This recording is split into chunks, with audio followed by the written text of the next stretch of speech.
close encounter of a strange kind. I'm Fran Tarkenton. Because you and I are about to take a step into a giant puzzle. The mystery begins on the barren landscape of Marshall County, Minnesota.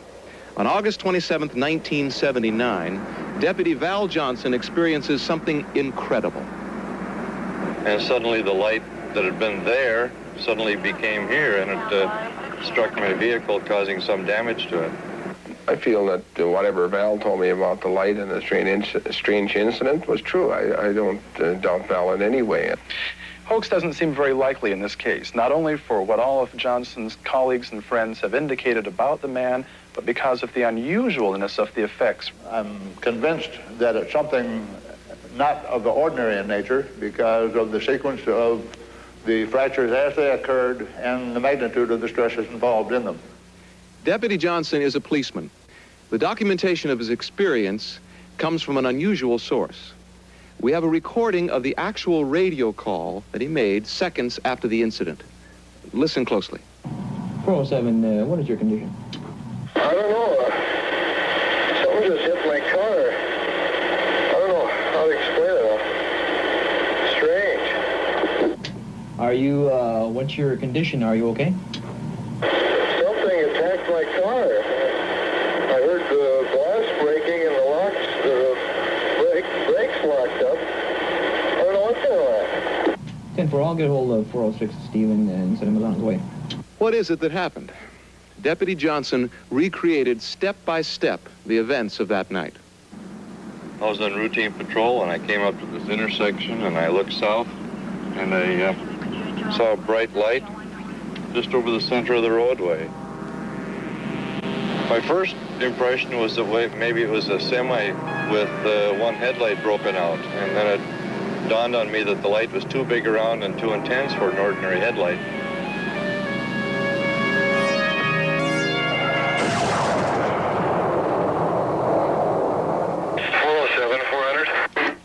Go ahead, 407. 1088, 220, 5. 407, what is your condition? I don't know. Someone just hit my car. I don't know how to explain it. Strange. Are you, what's your condition? Are you okay? Something attacked my car. I heard the glass breaking and the locks, the brakes locked up. I don't know what's going on. What happened? What kind of car? 10-4, I'll get hold of 406 Stephen and send him on his way. Val was rushed to a local hospital where he was examined by Dr. W.A. Pincinalt.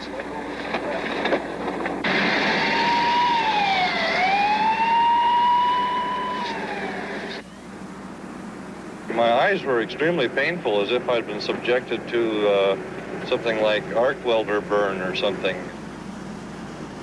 There was some salve put in my eyes, and they were covered with an adhesive bandage, but in a matter of 6 to 8 hours, it had cleared up. Alan Hendry is an investigator with the Center for UFO Studies. Now, on hearing of Val's experience, he came to Marshall County. The case is quite striking for the simple reason that a law enforcement officer has reported a sighting that left behind damage to his car and injury to his own eyes immediately following the experience. We learned of the Val Johnson case in much the same manner we learn of most of our sighting reports. The deputy of Marshall County contacted us directly via our 800 toll-free phone number, which we've issued to 10,000 police departments around the country. The biggest mystery about the Val Johnson case to me is trying to find one neat explanation for something that could behave the way he described, yet create the kinds of damage that we analyzed and discovered. Mr. Meridian French, a crash technician for the Ford Motor Company. A request was made by Mr. Alan Hendry to Ford Motor Company, and through the normal chain of command down to the glass division, I, as the so-called glass expert, was asked to come out and examine the windshield. The cracks in this particular windshield are not unusual in themselves, any one of which I could reproduce myself in the laboratory, but as a group, they're unusual Friends traced the outlines of the shattered windshield in order to analyze the fracture. I'm convinced that the fractures, as we see here, were made by some type of a blow from the outside of the glass by some firm, probably hard object, but with not sufficient force to crush the glass, but enough force to bend the glass to the point of breaking it. I have not seen anything like this before. They are extremely unusual.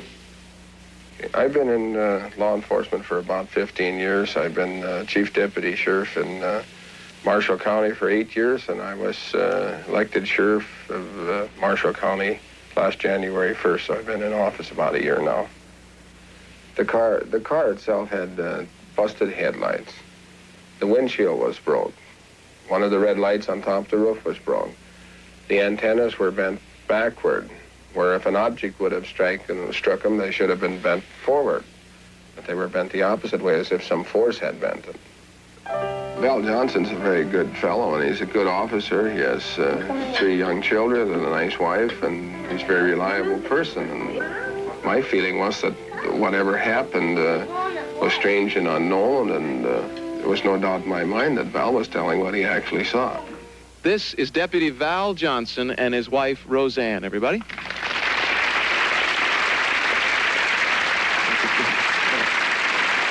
Val, since that incredible experience that has shocked us all, have you had any other experiences, any other close encounters? No, sir, no. Had you had any before this? No, this is the first one. Well, how has it changed your life? Well, it's brought our family unit closer together.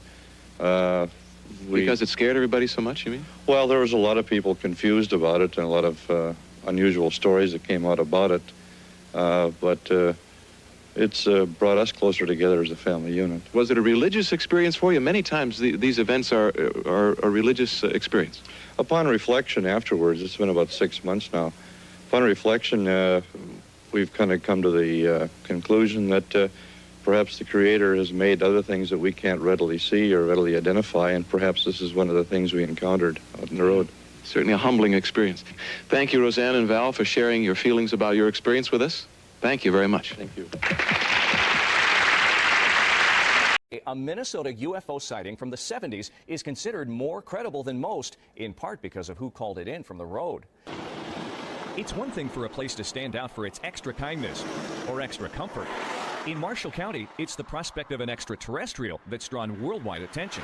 What he saw was a bright object, maybe like a foot diameter, about 3.5 feet off the ground. It was along a rural highway on August 27, 1979, in the middle of the night.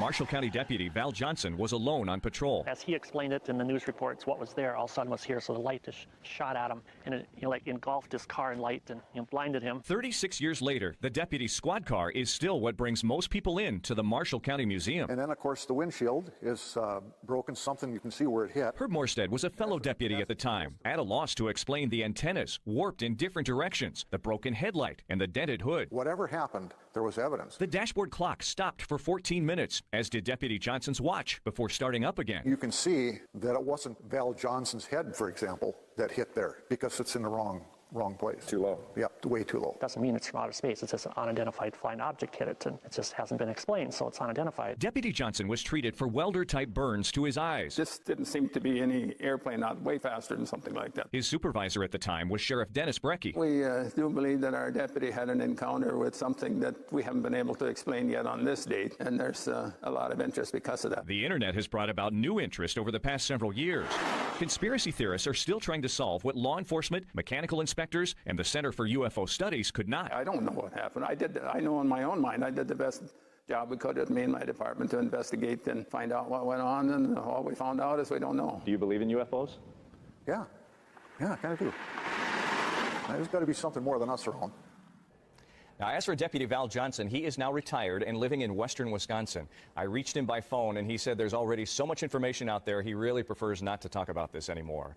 The museum housing the squad car is in the town of Warren, Minnesota. It's closed for the season, but they'll let people in by appointment.